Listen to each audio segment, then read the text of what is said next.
The Olin Award recognizes the important impact Olin Business School research can make on business results. We're happy to announce that this year's award goes to Anne Marie Knott for her paper, RQ Innovative Efficiency and Firm Value. I knew from working in industry that there was no good measure of R&D capability. I kind of became an academic in part to solve that problem, but there was no way I had the intuition for it as a first-year PhD student, but there was no way to estimate it. So RQ is got a technical name. It's the output elasticity of R&D. It stands for research quotient. It was originally called IQ for innovation quotient, but it turned out that somebody was already using innovation quotient for another purpose, so I had to come up with a new name. The intuition for it is that it's the percentage change in revenue that you would get from a 1% change in R&D, holding all the other things constant.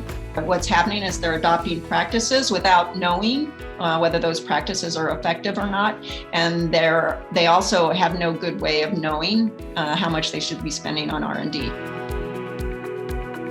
So as a measure of how poorly they're doing that, on average, firms are leaving $182 million of profits on the table each year by getting that number wrong. And who does it hurt? It hurts the companies, right? And all the stakeholders in a company. So that wouldn't just be the managers. It would be the employees and it would be the shareholders, right? Because if you captured more of that growth, you could pay higher wages and share more returns with the shareholders. So that's at the company and the investor level, but more importantly at the economy level, R&D is the primary driver of growth, and companies spend 70% of the R&D in the US. So if their R&D productivity has declined, then we lose economic growth. And that is why we have stagnant economic growth. If you actually take a plot of nominal GDP growth, it completely maps onto the decline in RQ. I had the big advantage that I've been working on RQ and trying to diffuse it through the business and investor community for a number of years.